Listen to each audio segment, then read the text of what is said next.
Hello जी, नमस्कार सभी बालक बालिकाओं को। कैसे हैं आप लोग? उम्मीद करते हैं आपसे आप लोग मस्त होंगे, बढ़िया होंगे और अपनी बोर्ड परीक्षा की तैयारी अच्छे से कर रहे होंगे।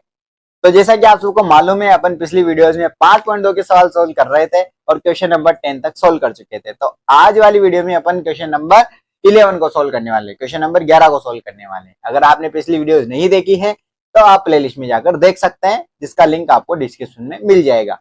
ठीक है। अगर आप चैनल पे पहली बार आए हैं तो चैनल को जरूर सब्सक्राइब करें और अपने सभी दोस्तों को जरूर शेयर करें। ठीक है, चलिए आगे बढ़ते हैं और क्वेश्चन को शानदार तरीके से समझते हैं और सोल्व करते हैं। ठीक है। एपी 3, 15, 27 और 39 का कौन सा पद है जो इसके 54वें पद से 132 अधिक है? भैया क्वेश्चन को अच्छे से पढ़ लो तो समझ में आ जाता है। एपी दी हुई है और उसने बोला इस एपी का ऐसा कौन सा पद है, एपी का कौन सा पद है, उस पद का नंबर बताना है कि भैया 20वां है, 30वां है, 50वां है, 31वां है, ऐसे कि ऐसा कौन सा पद है जो उसके 54वें पद से, 54 नंबर वाले पद से 132 अधिक होगा। मतलब उसका जो 54वां पद है ना, 54वां पद मतलब A54, A54 से 132 अधिक होना चाहिए। ऐसा पद निकालना है अपन को। ऐसा पद मतलब कौन से नंबर पे आएगा वो निकालना है, मतलब n का मान निकालना है। क्या निकालना है? n का मान। देखो, अगर पद का नंबर पूछा जाए कि कौन सा पद, तो an निकालते हैं। सॉरी, अगर अगर पद का नंबर पूछा जाए कि कौन सा है तो n निकालते हैं, और अगर पद पूछा जाए कि इस पद का मान कितना होगा, पद का मान पूछा जाए तो an निकालते हैं। ठीक है। तो चलिए सोल्व करते हैं। इसमें n का मान निकालना है तो उसने सबसे पहले, और एक बात ध्यान रखना है कि जब भी एपी दी हुई हो, एपी दी हो तो सबसे पहले उसके ए और डी लिख लो, मतलब प्रथम पद और सारवंत लिख लो। तो यहाँ लिखेंगे, यहाँ एपी बराबर, एपी कितनी है? 3, 15, 27 और 39। तो इसके ए डी लिख लेंगे। तब ए बराबर 3 और डी बराबर कितना हो जाएगा? 15-3, और 15-3 कितना होगा? 12। ए का मान हो गया 3 प्रथम पद और डी का मान सारवंतर हो गया 15-3 बराबर 12। तो ए और डी के मान निकल चुके हैं। अब उसने जो कंडीशन दी है, जो सवाल दिया है, उसकी सहायता से सोल्व करते हैं। इसने कंडीशन दी है कि उसका जो 54वें पद से 132 अधिक होना चाहिए। कौन सा पद होना चाहिए वो अपन को निकालना है। तो अपन क्या करेंगे? मान लेंगे। क्या करेंगे? मान लेंगे। तो मानते हैं, माना। अब माना कौन सा पद? एन मान ले, एनवा पद मान ले, एन का मान निकाल लेंगे। तो माना एनवा पद, एनवा पद इसके 54वें पद, 54वें पद से 132 अधिक होगा। कितना अधिक होगा? 132 अधिक होगा। ठीक है, आगे चले। तब अतः ए एन जो है, एनवा पद मतलब ए एन, एनवा पद मतलब ए एन ही तो बोलते उसको। तो ए एन जो है वो इसके 54वें पद से 132 अधिक है। मतलब ए एन का जो मान है उसके 54वें पद से, मतलब A54 से 132 ज्यादा है, 132 अधिक है। आया समझ में? ये यहाँ तक लिखना बहुत इंपॉर्टेंट है। इसके आगे का सवाल अपने आप हो जाएगा। यहाँ तक पहुंचना बहुत ज्यादा जरूरी है। तो एन जो है, एनवा पद है, वो उसके 54वें पद से 132 अधिक है। ये अपन ने मान लिया एन, और एन लिख दिया। अब अपना काम है एन का मान निकालना। क्या काम है? एन का मान निकाल। तो देखो अब अपने जैसे एन क्या होता है? एन होता है a plus n minus 1 into d. ये तो होता है A1, और H1 ए प्लस के 53 प्लस के 132 जैसा। ठीक है। अब ए का मान अपने पास है, डी का मान अपने पास है, तो रख दो।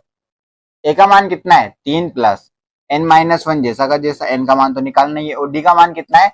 12 बराबर, यहाँ से ए का मान कितना है? 3 प्लस 53 डी, डी का मान कितना है? 12 प्लस के 132। देखो पूरी समीकरण में अपने पास केवल n बचा हुआ है, बाकी सबके मान अपन ने यहाँ पे लिख दिए हैं। ठीक है, तो चलिए आगे बढ़ते हैं। 3 जैसा का जैसा। अच्छा, 3 को अपन क्या करते हैं? उधर भेज देते हैं, क्योंकि अपन को n-1 का मान चाहिए, n का मान, तो इधर इसको रखते हैं, बाकी सबको उधर भेज देते हैं। तो देखो 3 तो यहाँ पहले से है, प्लस 53 इंटू 12 कर लेते हैं। 53 इंटू 12 कितना होगा? 12 को 3 से गुणा करेंगे 36, और 3 हासिल के लगेंगे।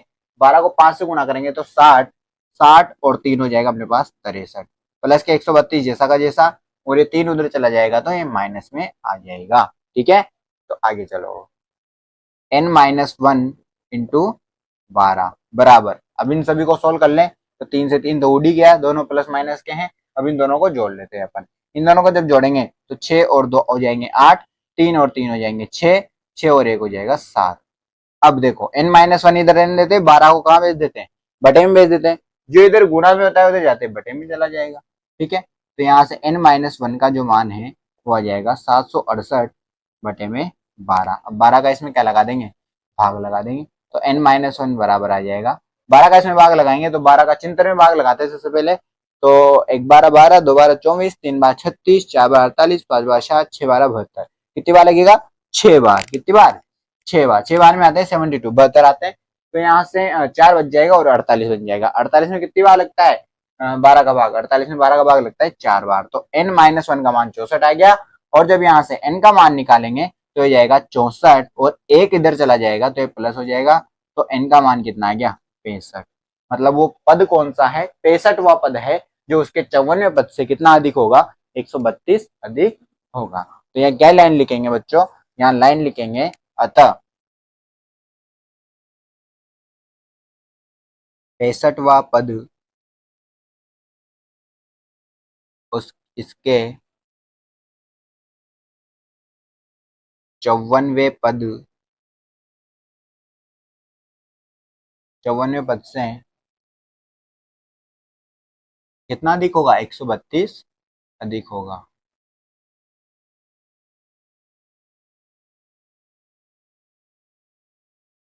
ठीक है, तो ये सवाल भैया, एक और सवाल कंप्लीट हो चुका है, और यहाँ पे अपने सबसे पहले एपी को लिख लिया, उसका प्रथम पद और सारवंतर दोनों लिख लिए हैं, और उसके बाद उसने जो बोला था, उसने बोला था कि कौन सा पद उसके 54वें पद से 132 होगा, तो अपन ने मान लिया है कि जो nवां पद है वो इसके 54वें पद से 132 अधिक होगा, और an बराबर लिख दिया, उसके 54वें पद से 132 अधिक कर दिया, उसको a54 प्लस 132 लिख दिया है। an क्या होता है, a plus n-1 into D, a54 होता है a प्लस 53d, और 132 का 132। तो देखो यहाँ से ए का मान रख दिया, डी का मान रख दिया, ए का मान रख दिया, डी का मान रख दिया, यहाँ से इसको सोल्व कर लिया, n-1 को इधर रखा, बाकी सबको इधर भेज दिया, तो n-1 बराबर 64 आ गया, और n का मान 64 प्लस 1 बराबर 65 हो गया, मतलब कि वो 65वां पद है जो उसके 54वें पद से 132 अधिक होगा। ठीक है, तो क्वेश्चन नंबर 11 कंप्लीट है। क्वेश्चन नंबर 12 अपन अगली वीडियो में सोल्व कर रहे होंगे बच्चों, तब तक के लिए बने रहिए हमारे चैनल के साथ। बहुत बहुत धन्यवाद।